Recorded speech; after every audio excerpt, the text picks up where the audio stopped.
चलिए तो हमने नेक्स्ट चैप्टर पे आते हैं बेटा। नेक्स्ट चैप्टर है हमारा बॉडी फ्लूइड्स एंड सर्कुलेशन। आपको पता है कि जो लोअर ऑर्गेनिजम्स होते हैं जैसे स्पॉन्जेस हो गए, जैसे सीलेंट्रेट्स हो गए, ठीक है, इनमें क्या होता है, वाटर होता है। तो वाटर यहाँ पे सर्कुलेटरी मूवमेंट कॉज करता है, मतलब कुछ चीजें किसी हिस्से में कम पड़ गई हैं तो वो किसके थ्रू मूव करेगी, वो वाटर के थ्रू मूव करेगी। और तो वहाँ पे कोई ट्रांसपोर्टरी मटेरियल है नहीं, ठीक है। बट इन हायर मैमल्स जैसे हम लोग हैं, हम लोग में क्या होता है, वाटर नहीं होता, हम लोगों में होता है ब्लड, ठीक है। ब्लड क्या है बेटा, ब्लड एक ट्रांसपोर्टिंग एलिमेंट है। ट्रांसपोर्टिंग एलिमेंट क्यों है, क्योंकि ये बहुत जगह जहाँ पे भी बॉडी में अगर प्रोटीन की कमी है तो ब्लड के थ्रू पहुंच जाती है। ब्लड में कोई डेफिशिएंसी हो गई है तो अब हमने एंटीबायोटिक के इंजेक्शंस लगा लिए तो ब्लड में पहुंच जाएगी। तो ट्रांसपोर्टिंग मटेरियल क्या है, यहाँ पे ट्रांसपोर्ट कौन कर रहा है, ब्लड कर रहा है, ठीक है। ब्लड के अंदर बेटा फ्लूइड मैट्रिक्स होता है, प्लाज्मा होता है और फॉर्म्ड एलिमेंट्स होता है। एक एक करके देखेंगे क्या होता है। सबसे पहले फ्लूइड मैट्रिक्स जो होता है, जो लिक्विडिटी, जो तरल चीजें हैं उसको बोलते हैं फ्लूइड मैट्रिक्स। नेक्स्ट है आपका प्लाज्मा। प्लाज्मा में 55% ब्लड होता है, ठीक है। ये कंपोजिशन याद रखेंगे, बहुत इंपॉर्टेंट है, आप इसको याद रखेंगे। प्लाज्मा के अंदर 55% ब्लड होता है, 92% वाटर होता है और 6 to 8% प्रोटीन होती है। यहाँ पे मेजरली 3 प्रोटीन होती है, पहली होती है फिब्रिनोजन, दूसरी होती है ग्लोबुलिन्स, तीसरी होती है एल्ब्यूमिन्स। फिब्रिनोजेंस का काम क्या है बेटा, फिब्रिनोजेंस का काम है क्लोटिंग करना। जब चोट लग जाती है तो क्या होती है, क्लोटिंग होती है। तो फिब्रिनोजेंस का काम है क्लोटिंग करना या कोएगुलेशन करना। ग्लोबुलिन्स का काम क्या है, ग्लोबुलिन्स का काम होता है डिफेंस मैकेनिज्म प्रोवाइड कराना। एल्ब्यूमिन्स का काम क्या है, एल्ब्यूमिन्स का काम होता है ऑस्मोटिक बैलेंस को मेंटेन करना, ठीक है। इन तीनों प्रोटीन्स के बारे में पढ़ लीजिएगा, बहुत इंपॉर्टेंट है। प्लाज्मा में और भी बहुत चीजें होती हैं जैसे Na positive, Cl negative, K positive, HCO3 negative, और भी बहुत सारे एलिमेंट होते हैं। प्लाज्मा के अंदर अमीनो एसिड, ग्लूकोज भी होता है। तो प्लाज्मा एक बहुत ही इंपॉर्टेंट चीज है। ब्लड के साथ साथ यहाँ पे वाटर भी मिल रहा है, मेजर प्रोटीन भी मिल रहा है, ठीक है। और इम्पॉर्टेंट चीजें यहाँ पे बहुत सारे अमीनो एसिड्स भी मिल रहे हैं, ठीक है। एक क्वेश्चन आता है आया था नीट के अंदर कि plasma without serum factor called, sorry plasma without clotting factor called. Plasma के अंदर अगर क्लोटिंग फैक्टर नहीं है तो क्लोटिंग फैक्टर कौन प्रोवाइड कर रहा है, आपका फिब्रिनोजेंस। तो प्लाज्मा के अंदर मेजरली अगर फिब्रिनोजेंस नहीं है तो उस प्लाज्मा को क्या कहेंगे, उस प्लाज्मा को कहते हैं सीरम। क्या कहते हैं, सीरम। इंपॉर्टेंट है बेटा, लर्न कर लीजिएगा। तो plasma without clotting factor is called serum. तो ये था इसका छोटा सा ओवरव्यू। अब हम देखते हैं फॉर्म्ड एलिमेंट क्या होते हैं। फॉर्म्ड एलिमेंट्स आपको पता है 3 टाइप के होते हैं। सबसे पहले erythrocytes, second one leukocytes and third one thrombocytes. So basically there are 3 type of formed elements here. First one is your, जल्दी से बोलिए, इरिथ्रोसाइट्स। इरिथ्रोसाइट्स क्या होता है बेटा, आरबीसी होता है, सिंपल सी बात है, ठीक है। 5 मिलियन to 5.5 मिलियन इनका नंबर होता है। यहाँ पे न्यूक्लियस प्रेजेंट नहीं होता। 120 डेज इनका लाइफ स्पेन होता है। 12 से 16 ग्राम हीमोग्लोबिन प्रेजेंट होता है एक एडल्ट ह्यूमन में, उसको हेल्दी कंसिडर करते हैं, ठीक है। तो आरबीसी बेसिकली क्या है, आरबीसी आपका मेजर जो ब्लड ट्रांसपोर्ट होता है वो आरबीसी के थ्रू होता है। आरबीसी के अंदर आपको हीमोग्लोबिन का कंटेंट मिलता है, ठीक है, 12 to 16 ग्राम मैंने आपको बताया। इंपॉर्टेंट चीज ये है बच्चे यहाँ पे कि सबसे ज्यादा होता है और इनका लाइफ स्पेन भी WBC या फिर यू कैन से ल्यूकोसाइट से बहुत ज़्यादा होता है। ये तो बहुत शॉर्ट लिव्ड होती है, ये 120 डेज का इनका लाइफ स्पेन होता है। ये न्यूक्लिएटेड नहीं होती, ठीक है। आपको पता है वो कौन सा ऑर्गेनिज्म है जिसमें आरबीसी न्यूक्लिएटेड होती है, कोई एग्जाम्पल बता सकते हो? वेरी गुड, फ्रॉग के अंदर आरबीसी न्यूक्लिएटेड होती है, हम पढ़ के आ चुके हैं। तो बच्चे सिंपल सी बात है, एरिथ्रोसाइट जो होता है पहला मेजर फॉर्म्ड एलिमेंट होता है जो एक्सेस अमाउंट में बनता है। नेक्स्ट है आपका ल्यूकोसाइट्स। ल्यूकोसाइट 6000 to 8000 mm³ आपको देखने को मिलता है। यहाँ पे ये शॉर्ट लिव्ड होता है, न्यूक्लिएटेड होता है। आपको पता है बच्चों WBC का मेन काम कहाँ होता है, इम्यूनिटी में होता है, ठीक है। तो WBC जो होती है वो बेसिकली 2 चीज़ों में डिवाइड की जाती है, ग्रैनुलोसाइट्स और अग्रैनुलोसाइट्स। ग्रैनुलोसाइट्स को फर्दर डिवाइड किया जाता है न्यूट्रोफिल्स, इसिनोफिल्स और बेसोफिल्स में, और ग्रैनुलोसाइट्स को कहाँ किया जाता है, लिम्फोसाइट्स एंड मोनोसाइट्स में।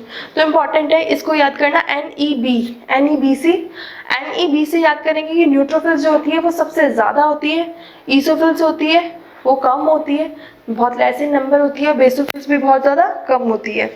तो बेसोफिल्स का काम क्या है, हिस्टामिन प्रोड्यूस करना। ये एलर्जिक रिएक्शन के दौरान इनका जो काउंट नंबर होता है इन सेल्स का वो बढ़ जाता है। तो रिपोर्ट में अगर बेसोफिल्स बढ़ी हुई है दैट मीन्स आपको कोई एलर्जिक रिएक्शन हुई है। ईसोफिल्स भी इन्फेक्शंस को रेजिस्ट करता है काफ़ी हद तक। न्यूट्रोफिल्स भी इम्यूनिटी में बहुत ज़्यादा प्रोवाइड होते हैं, काफ़ी ज़्यादा these are present in high number. फिर होता है लिम्फोसाइट्स और मोनोसाइट्स। आपको पता है बेटा कि लिम्फोसाइट्स कैसे होते हैं, फैगोसाइटिक होते हैं, मतलब कि फैगोसाइटोसिस ये करते हैं, इसीलिए इनको फैगोसाइटिक सेल्स भी कहा जाता है। और फिर आता है आपका मोनोसाइट जो बहुत बड़ी होती है, ठीक है, इनका जो साइज होता है वो बहुत ज़्यादा होता है। लिम्फोसाइट्स में आपको पता होना चाहिए कि लिम्फोसाइट्स में 2 टाइप की सेल्स प्रोड्यूस होती है, एक तो बी सेल्स और टी सेल्स। बी सेल्स और टी सेल्स क्या करती है बेटा, इम्यूनिटी में बहुत ज़्यादा मेजर रोल प्ले करती हैं। बी सेल्स क्या कर रही थी, एंटीबॉडी प्रोड्यूस कर रही थी, और टी सेल्स क्या कर रही थी, उनका हेल्प कर रही थी। पढ़ चुके हैं ह्यूमन हेल्थ में। तो मोनोसाइट्स भी बहुत ज़्यादा बड़ी होती है साइज में। ये आपको थोड़ा सा ओवर रिव्यू दिया है, इतना ही दिया हुआ एनसीईआरटी में, इतना ही पढ़ना है आपने, ठीक है। नेक्स्ट होता है थ्रोम्बोसाइट्स। थ्रोम्बोसाइट्स किससे बनते हैं, थ्रोम्बोसाइट्स को सेल फ्रेगमेंट्स भी कहते हैं, और ये मेगाकैरियोसाइट्स से बनते हैं बेटा। इनका क्या रोल होता है, इनका रोल होता है कोआगुलेशन में और क्लोटिंग में, ठीक है। जब चोट लग जाती है तो प्लेटलेट्स काउंट बढ़ जाता है। आपको पता है जब आपको डेंगू होता है तो प्लेटलेट्स काउंट घट जाता है, ठीक है। तो ये बेसिकली क्या करते हैं, कोआगुलेशन करते हैं और क्लोटिंग करते हैं ब्लड में, ठीक है। एक सीरम सा प्रोड्यूस कर देते हैं। इसकी रिएक्शन भी अभी हम देखेंगे कि ब्लड का कोआगुलेशन कैसे होता है। ये याद हो गया, कोई दिक्कत, कोई परेशानी, ठीक है बेटा, इसको ऐसे ही याद कर लीजिए, ठीक है। चलिए तो नेक्स्ट हमें पढ़ना है एबीओ ग्रुपिंग। एबीओ ग्रुपिंग मतलब एबीओ ब्लड ग्रुपिंग होती है बेटा। यहाँ पे क्या होता है देखिए, प्रेजेंस और absence of 2 surface antigens on the RBC namely A and B. Basically ABO blood grouping जो होता है बेसिकली वो ए एंड बी एंटीजन पे डिपेंड करता है जो आरबीसी के ऊपर प्रेजेंट होते हैं। और ये जो ए और बी एंटीजन प्रेजेंट होता है बेटा, ये इम्यून रिस्पॉन्सेस को प्रोवाइड करते हैं, ठीक है। यहाँ पे मैंने एक टेबल बना रखी है, आपकी बुक में भी ये टेबल है।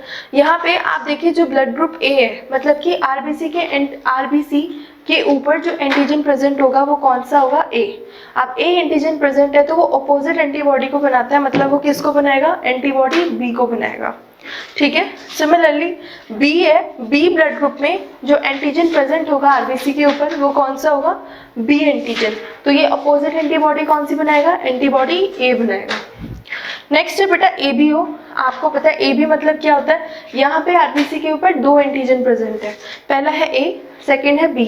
तो बेसिकली जो एंटीबॉडीज बनेगी प्लाज्मा के अंदर वो कोई भी नहीं बनेगी, क्योंकि दोनों के दोनों एंटीजन कोई एंटीबॉडी एक साथ नहीं बनाएंगे, ठीक है। फिर ब्लड ग्रुप आता है ओ।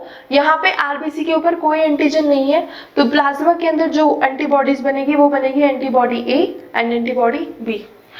लास्ट में मैंने लिखा हुआ है डोनर्स ग्रुप, बच्चे जिनका ब्लड ग्रुप होता है। तो डोनेट कौन कौन कर सकता है, ए ब्लड ग्रुप वाला तो डोनेट करेगा ही ए को, और ओ वाला भी कर सकता है। ओ वाला इसलिए कर सकता है क्योंकि उसके ऊपर कोई एंटीजन प्रेजेंट नहीं होता, ठीक है।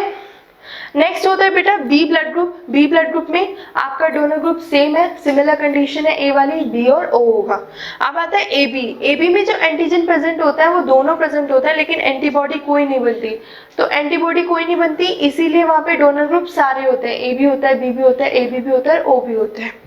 लास्ट होता है O blood group. O blood group क्या होता है बेटा कि यहाँ पे जो एंटीजन बनेगा वो कोई नहीं बनता, तो एंटीबॉडी दोनों बनेगी, इसी वजह से जो डोनर ग्रुप होगा सिर्फ ओ ही होगा, ठीक है। तो इसीलिए अब आप मुझे देख के बताओ कि यूनिवर्सल डोनर कौन होगा, यूनिवर्सल रेसिपिएंट कौन होगा। आपको पता है ए बी ब्लड ग्रुप वाला किसी से भी ब्लड ले सकता है, तो उसको क्या कंसिडर करेंगे, बताइए, यूनिवर्सल रेसिपिएंट। और जो ओ वाला है वो किसी को भी डोनेट कर सकता है, ठीक है, लेकिन सबसे ब्लड ले नहीं सकता, तो उसको क्या बोलते हैं, यूनिवर्सल डोनर बोलेंगे।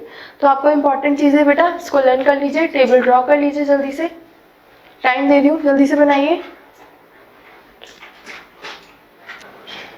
चलिए तो नेक्स्ट टॉपिक है हमारा आरएच ग्रुपिंग। अभी हमने एबीओ ब्लड ग्रुपिंग देखा है।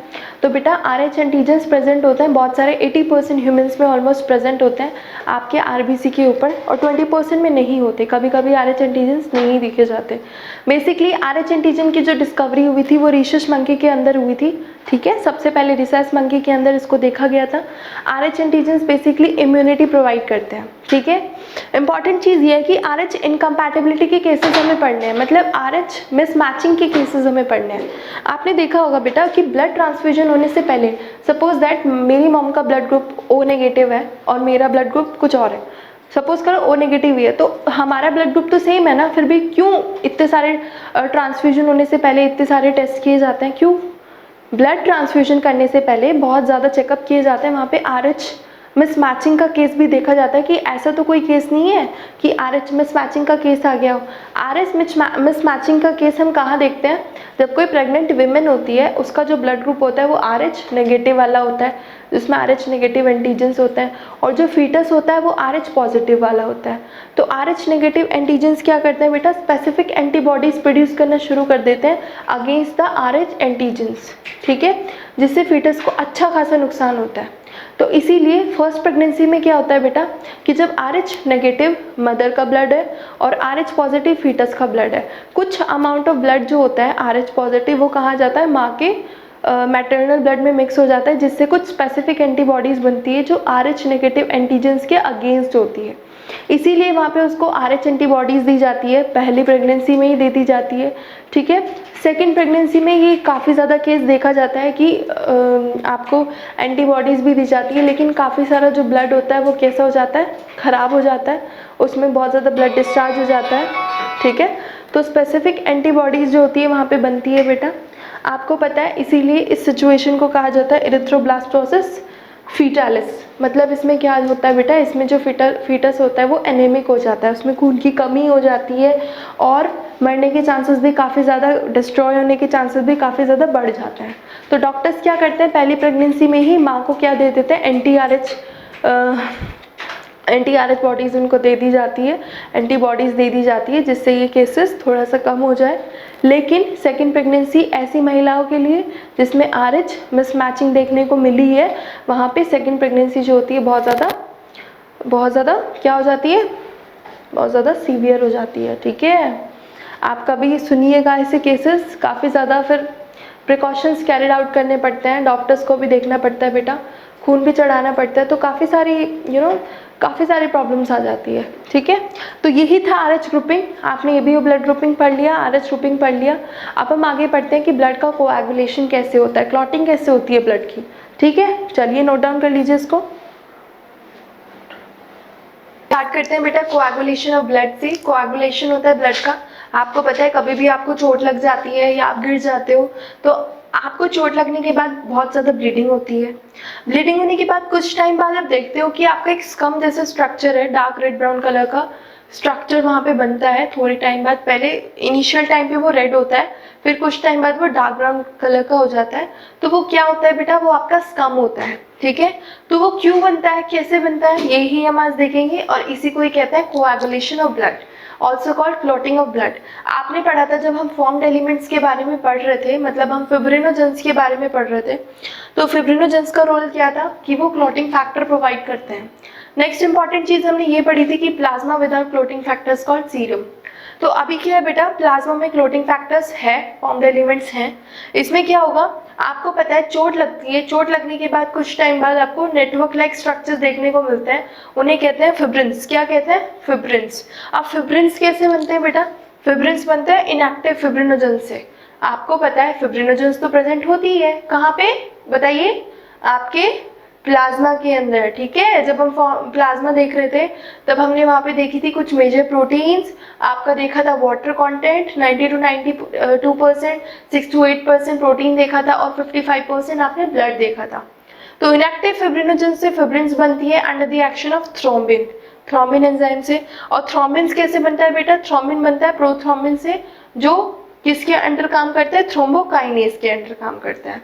तो ये दोनों रिएक्शन बहुत इंपॉर्टेंट रिएक्शन है बेटा। Fibrins get converted under the action of thrombins from the inactive fibrinogens and thrombins get converted from the prothrombins under the action of the thrombokinase। ठीक है, दोनों इंपॉर्टेंट फैक्टर है। और भी कुछ इंपॉर्टेंट फैक्टर रोल प्ले करते हैं बेटा, जैसे कैल्शियम का होना। ब्लड में कैल्शियम की अमाउंट, कैल्शियम की मात्रा भी बहुत बड़ा महत्वपूर्ण रोल प्ले करती है बेटा क्लोटिंग होने के टाइम पे, ठीक है। अगर आपके ब्लड में कैल्शियम की डेफिशिएंसी है तो आपका जो स्कम है, जो आपका जो क्लोटिंग होगी वो कुछ डिले हो जाती है, ठीक है। तो कैल्शियम और दूसरे बहुत सारे एलिमेंट्स है जो इंपॉर्टेंट रोल प्ले करते हैं क्लोटिंग ऑफ ब्लड में। चलिए नेक्स्ट आता है बेटा लिम्फ। लिम्फ को क्या कहते हैं? लिम्फ को हम टिश्यू फ्लूइड भी कहते हैं और इंटरस्टिशियल फ्लूइड भी कहते हैं। आपको पता है कि सारा का सारा जो ब्लड है वो ब्लड वेसल्स के थ्रू कहाँ पहुंच जाता है, टिश्यू में पहुंच जाता है। तो कभी कभी ब्लड वेसल्स के बाहर कुछ स्पेसेस से कुछ टिश्यू फ्लूइड सिक्रीट होता है, उसी को हम कहते हैं लिम्फ। ये कलरलेस होता है, बेसिकली इम्यूनिटी प्रोवाइड करता है, ठीक है। फैट भी ऑब्जॉर्ब होता है लिम्फ के थ्रू। आपका लिम्फ के थ्रू एक पूरा लिम्फेटिक सिस्टम बनता है जिसमें आपकी लिम्फ नोड्स, लिम्फ वेसल्स होती हैं बेटा, बहुत ज़्यादा इम्यूनिटी प्रोवाइड करता है, ठीक है। कैसा होता है, कलरलेस होता है। आपको पता है कि लार्जर प्रोटीन्स यहाँ पे ट्रांसपोर्ट नहीं होती, पर छोटे छोटे स्पेसेस से बाहर आके कुछ फॉर्म्ड एलिमेंट्स, कुछ WBCs, ठीक है, WBCs मेजरली ट्रांसपोर्ट की जाती है, इसीलिए ये कलरलेस होता है। तो इंटरस्टिशियल फ्लूइड और टिश्यू फ्लूइड का बहुत इंपॉर्टेंट रोल है बेटा। पूरा का पूरा लिम्फेटिक सिस्टम आप देखेंगे, ठीक है। लिम्फ नोड्स में देखेंगे यहाँ पे B टाइप सेल्स और T टाइप सेल्स भी बनती है, जो क्या करती है, लिम्फोसाइट्स आपको पता है ना 2 टाइप की होती है, कौन कौन सी होती है, बी टाइप लिम्फोसाइट्स होती है और टी टाइप होती है। बी टाइप क्या कर रही थी, एंटीबॉडीज बना रही थी, और टी टाइप उसको सपोर्ट कर रही थी। तो लिम्फोसाइट्स का रोल प्ले होता है बेटा। नेक्स्ट आता है आपका 2 टाइप के सर्कुलेटरी सिस्टम होता है, हम 4th चैप्टर में पढ़ के 11th के, ओपन टाइप और क्लोज टाइप। ओपन टाइप में क्या होता है, जब हार्ट ब्लड को पंप करता है, ठीक है, वो ब्लड वेसल्स के थ्रू जाता है और टिश्यू फ्लूइड में मिल जाता है। वहाँ पे कोई परफेक्ट आपको कैपिलरीज नहीं देखने को मिलती प्रॉपर, ठीक है, और सेल्स उसमें डायरेक्टली बात करती हैं। तो वो सिस्टम कौन सा बनता है, वो आपका ओपन सिस्टम बनता है, जो कहाँ मिलता है आपको, आर्थ्रोपोड्स के अंदर मिलता है बेटा, मोलस्कास के अंदर देखने को मिलता है। नेक्स्ट आपका क्लोज्ड सर्कुलेटरी सिस्टम होता है। क्लोज सर्कुलेटरी सिस्टम आपका कहाँ मिलता है, जहाँ पे आपको proper capillaries, proper veins, proper arteries दिखेगी, ठीक है। जैसे कि आपको कहाँ देखने को मिलता है बेटा, आपको फिश के अंदर देखने को मिलता है, आपको मैमल्स के अंदर देखने को मिलता है, बर्ड्स के अंदर देखने को मिलता है। तो ये सब कैसा होता है, क्लोज सर्कुलेटरी सिस्टम। इतना क्लियर हो गया। नेक्स्ट एक इंपॉर्टेंट चीज ये है बेटा कि आपने देखा होगा फिश के अंदर क्या होता है, जो डीऑक्सीजनेटेड ब्लड है वो तो हार्ट पंप करता है, और जो ऑक्सीजनेटेड ब्लड है वो गिल्स पंप करती है। तो सारा डीऑक्सीजनेटेड ब्लड घूम करके गिल्स के पास जाता है, और फाइनली उसमें ऑक्सीजन मिक्स होती है, और वो ब्लड क्या होता है, ऑक्सीजनेटेड हो जाता है। ऐसा नहीं है कि डीऑक्सीजनेटेड ब्लड में ऑक्सीजन की मात्रा नहीं होती, ऑक्सीजन की ऑप्टिमम क्वांटिटीज होती हैं, लेकिन बहुत ही कम लेवल पर, ठीक है, as compare to the oxygenated blood, ठीक है। इसी तरह आपने देखा रेप्टाइल्स के अंदर आपको 3 चैम्बर्ड हार्ट वाला सिस्टम देखने को मिला, लेकिन क्रोकोडाइल के अंदर आपको 4 चैम्बर्ड मिलेगा, ठीक है। तो यहाँ पे आपने एट्रियम का रोल देखना है, वेंट्रिकल्स का रोल देखना है बेटा इंपॉर्टेंटली। नेक्स्ट हम पढ़ेंगे अब हार्ट के बारे में, थोड़ा सा स्ट्रक्चर देखना है हमें इसके, ये आप नोट डाउन कर लीजिए बच्चों, ये दोनों रिएक्शन बहुत इंपॉर्टेंट है, इसीलिए इसको नोट डाउन कर लीजिएगा। चलिए स्टार्ट करते हैं हम अपना हार्ट। हार्ट क्या होता है बेटा, एक मस्कुलर पंपिंग ऑर्गन होता है सिंपली। ये वेसल से बनता है, फ्लूइड से बनता है और ब्लड से बनता है, ठीक है। हार्ट बनने की फॉर्मेशन क्या है बेटा, वेसल से बनेगा, फ्लूइड से बनेगा और ब्लड से बनेगा। आपको पता है बहुत ही मस्कुलेचर ऑर्गन है, आपके फिस्ट के जितना ही इसका साइज होता है। सिमिलरली हार्ट के अंदर बेटा 2 एट्रिया होता है, 2 वेंट्रिकल्स होते हैं, ठीक है।